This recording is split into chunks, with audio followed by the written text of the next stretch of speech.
5, there are 20 more tricky words to learn. And here they are. Here we've got any and many. The awkward bit is the A. It has an E sound here. And once they know any, then they'll be able to read anything, anyway, anyone, anyhow. So it's a useful one to learn. With more and before, it's the E on the end that makes it tricky. And now we have other. It's the O that is awkward. It's got an A sound. And once they've learnt other, they can also then learn mother and brother that follow the same pattern. Were, because it's the E on the end that causes most of the problem. Want, that's similar to was. It follows that pattern. The O sound is written with an A.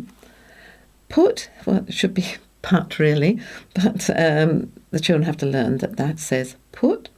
And it goes with other words like push, pull and pudding. Could, should, would. The awkward bit is the O-U-L in the middle. The children have to learn that's got an U sound, but it's the same for all three. With number 2, it's the W that's the most difficult bit of it. For, and it's the U in there that makes it more difficult. The children have already learnt go and do. Now they need goes and does.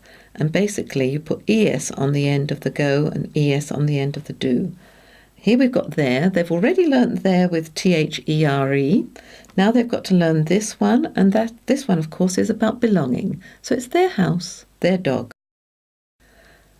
So gradually, with practice, the children learn those. Now, with knowledge of the 20 tricky words and the new alternative spellings, the children have been prepared for reading the Blue Level Jolly Phonics readers.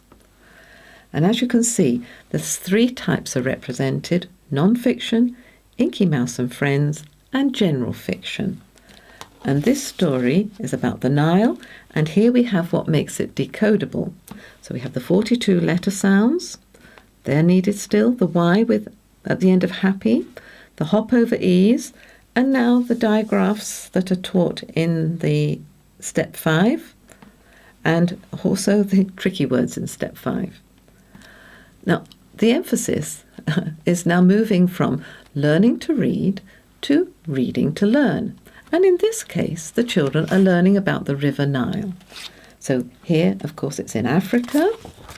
It's a very, very long river. The people have lived by the river for thousands of years and grown their crops there. A little bit about the history. 5,000 years ago, these buildings were built. And about 2,000 years ago, the Romans came. There's always been a bit of a mystery as to where the Nile started. It was so long, nobody had ever found the beginning. Explorers had looked for many years, in fact many centuries, and never found where it started until about 150 years ago, when explorers were looking for it in the middle of Africa, and they found it.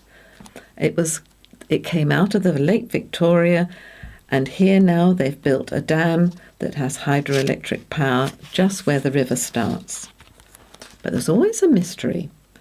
Why was it that in the summer, when it was very hot, you would expect the river level to be lower, and yet it's in the summer that it was flooding? And the children then find out the answer by reading on. There are a few more questions at the end, stimulating comprehension. And as you can see, the content level in these books is quite advanced.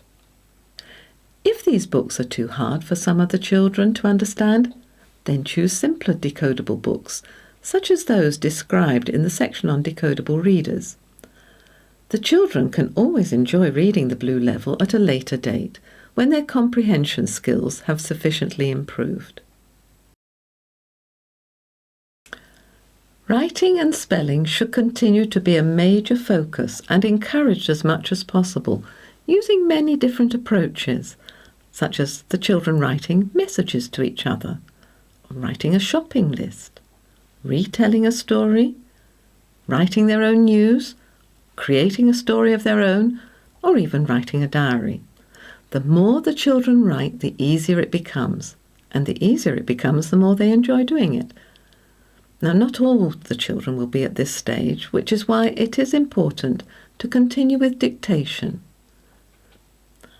For some of the time, the children will be learning to spell the new tricky words in Step 5, a few at a time. A little instruction and revision most days works well. The tricky word spelling sheets are useful and can be used in the same way as in Step 3. The children could also work in pairs and test each other. One child dictates 3 or 4 words and his friend writes them on a board or on paper. For example, we might write the word many. The child calls out many and the other one writes it. Many. Or other.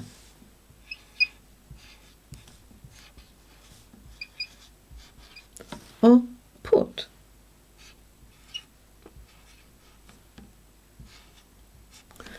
And then they both check the words and swap over so that the other child dictates the words.